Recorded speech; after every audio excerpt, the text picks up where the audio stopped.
I always believed I had no family. No roots. No past. Just a file with a bunch of redacted lines and a label, Wexler Daniel, Ward of the State. But last Tuesday, I met a man who claims he's my real father. And now he wants me to help him escape the country. Let me tell you exactly how this nightmare started. It was late. I just finished another shift at the gas station, 11 hours, no break. I was tired, irritated, and starving. I took the back alley home like I always do. Then I heard it. Daniel.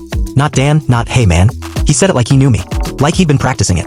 I turned ready to tell some drunk to buzz off, but this guy, he looked dead serious. 50-something. Scruffy beard. Torn jacket. Eyes like he hadn't slept in days. You're Daniel Wexler. I froze. I hadn't heard that name in years. After I turned 5, everyone just called me Danny Wilson, my foster name. So how did he know that? Would you have stopped right there? Or ran? I tried to brush him off. Wrong guy, I said. I don't know you. But then he said, you had a blue mobile with stars over your crib. You used to cry when the music stopped playing. You'd only sleep if I hummed that stupid baseball lullaby. I couldn't breathe. That mobile. I remember it. I thought it was a dream. One of those weird flashbacks that don't make sense. Only one person could have known that. He pulled something out of his coat, a photo, old and creased. It was me. A baby. In his arms. I recognized the birthmark on my forehead. Even the blanket, green, with little ducks. I'd seen it in one photo buried in my case file. I looked up and whispered, who are you? And he said, I'm your father, Daniel. I never wanted to lose you. My brain screamed run. This had to be some con. Some mentally ill drifter who found a way into my file. Right? But something deep in me, that old, abandoned kid I try to forget, wanted to believe him. He started talking fast. I've been hiding for years. They told me it was the only way to keep you safe. I did things, Daniel. Bad things for the government. Things they don't want anyone to know. And now they found me again.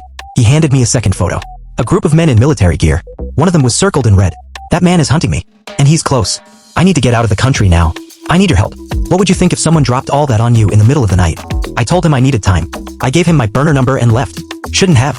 Should have called the cops, blocked him, anything. But I didn't. Because that night, I couldn't sleep. I dug through my old case files. Looked at that one baby photo again. Compared it to his. Same jacket. Same face. Either this guy's telling the truth or I'm caught in someone's twisted plan. He called the next day. Told me he had a fake passport ready but needed help crossing the border. Said I was his only chance. I keep asking myself, if this is my real father, do I owe him anything? Or is this just the setup to something way darker than I can imagine? Yesterday, someone broke into my apartment. Nothing stolen. But my drawers were open. My foster records were gone. Today, I found a note on my door. If you help him, you die too. Now I don't know who to trust. Was he telling the truth? Or leading me straight into a trap?